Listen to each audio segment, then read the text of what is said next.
நான் படம் எடுக்க மாட்டேன்னு சத்தியம் பண்ணிட்டு வெளியில போக சொன்னாங்க. 2006 தோத்ததுக்கு அப்புறம் அம்மாவை போயஸ் கார்டன்ல ஃபர்ஸ்ட் டைம் பார்த்தது எனக்கு ஞாபகம் இருக்கு. என்ன ஐடியா இப்போ ஃபியூச்சர் பிளான் நான் ஒரு படம் ப்ரொடியூஸ் பண்ண போறேன். நோ நோ இல்ல, நான் எனக்கு நல்ல ஆளுங்க இருக்காங்க, நல்ல டீம் இருக்காங்க. நோ, புதுசு நான் என்ன அவ்வளோ பழக்கம் இல்லை. ஆனா நான் படம் எடுக்க மாட்டேன்னு சத்தியம் பண்ணிட்டு வெளியில போக சொன்னாங்க. அவ்வளோ அக்கறையா அங்கே சொல்லிட்டு போனாங்க. ஆனா அவங்களுக்கு வார்த்தைக்கு மரியாதை கொடுத்து நான் படம் எடுக்கல. யார் பத்தியும் கவலைப்படாதீங்கன்னு சொன்னாங்க. உனக்கு நான் இருக்கேன். நாங்க அந்த வார்த்தைக்காக எல்லாத்தையும் விட்டுட்டேன். பாருங்க, கார சட்னி, மை காட், இது செம்ம ஐடியா, செம்ம கான்செப்ட். அதாவது குழிப்பணியாரம் பண்ணும் போதும் உள்ளேயே சட்னி, கையில சட்னி வச்சு சாப்பிட்டா கையில ஆயிடும் சொல்லிட்டு இதோடைய கிரியேட்டிவ் வந்து விந்தியா. அவங்க தான் வந்து அவங்க எடுத்துட்டு போகும்போதும் ஈஸியா இருக்கும், கையில வந்து இதாக கூட. பணியாரத்துக்குள்ள சட்னி இருக்கும். ஓ, இதுக்குள்ள சட்னி இருக்கா? வச்சு பாருங்க, உள்ள சட்னி இருக்கா? இது புது ஐடியா. ஆஹா, எப்படி இருக்கு? இது எப்படி அம்மா பண்ணுதா? அபி பண்ணா. நம்ம வீட்ல அபின்னு ஒரு பொண்ணு இருக்கால 10 வருஷமா. சோ சட்னி வச்சு பண்ணா ரெசிபி உண்டு. அதாவது பாத்துங்க ஆடியன்ஸ், சட்னி தொட்டா கை வந்து இதாயிடும். அதனால வச்சுக்கிட்டு ஒன்னு எடுத்து கடிச்சு சாப்பிட்டு அப்படி போட்டுடலாம். அது கார சட்னி. இது யாரு ஐடியா? உனக்கு தோணிச்சா இல்ல யாரும் சொன்னாங்களா? எனக்கு தோணுச்சு. அப்புறம் என் ஃப்ரெண்டும் சொன்னாங்க ஓகேன்னு. லலிதா மேடம் நிறைய பண்ணியிருக்காங்க. அவங்கள பார்த்து இதை தான் நான் பண்ணணும் அப்படின்னு எடுத்துக்கிட்ட விஷயம் இது. நான் சொன்ன மாதிரி பெண்கள் பாதுகாப்பு அம்மாவுக்கு தட் இஸ் வெரி இம்பார்ட்டன்ட்.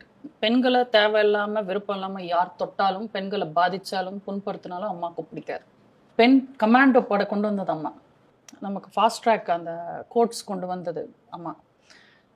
பெண் குழந்தைங்க பாதுகாப்பு திட்டம்னு தொட்டில் குழந்தை. ஆக்சுவலா அம்மா பத்தி உங்களுக்கு நிறைய தெரியும். ஏன்னா எனக்கு தெரியறதுக்கு முன்னாடி அம்மா சிஎம் இருக்கும்போது அவங்களுக்கு போலீஸ் ஷோஸ் ஃபுல்லா நீங்க தான் பண்ணுவீங்க. 10,000 போலீஸ் பீப்புள் அவங்க ஷோனாலே கலா மாஸ்டருக்கு சொல்லிடுங்க இந்த ஷோன்னு சொல்லுவாங்க. கரெக்ட். சோ உங்களுக்கே நிறைய தெரியும். நான் ஆக்சுவலி அதான் நான் சொல்லுவேன் எப்பவுமே, நான் வந்து பாலிடிக்ஸ் கிடையாது. நான் எல்லாரோடய வேலை செஞ்சிருக்கேன். ஃபர்ஸ்ட் ஜெயலலிதா மேடம்கிட்ட வேலை செஞ்சிருக்கேன். அதுக்கப்புறம் கலைஞரோட மாநாட மயிலோட வேலை செஞ்சிருக்கேன்.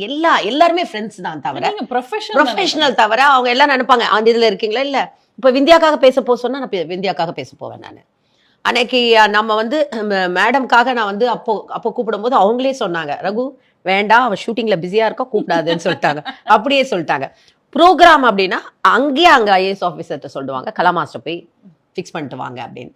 ஃபர்ஸ்ட் மெடல் ப்ரோக்ராம் பண்ணும்போது எனக்கு கூப்பிட்டு அவங்கெல்லாம் வந்து ஆக்சுவலி நம்ம ஒரு டான்ஸ் மாஸ்டர் தான், ஷோ பார்த்துட்டு கை தட்டிட்டு போகலாம். ஆனால் எனக்கு வந்து கோல்டு மெடலே கொடுத்தாங்க அவங்க. அதெல்லாம் நான் வந்து வாழ்க்கையில மறக்கவே முடியாது. அம்மான்னு சொன்னா ஃபர்ஸ்ட் மைண்டுக்கு வர்றது வந்து நம்ம புரட்சி தலைவி அம்மா ஜெயலலிதா. அப்போ உங்க அம்மாவோட அவங்கள தான் பிடிக்கும் உனக்கு?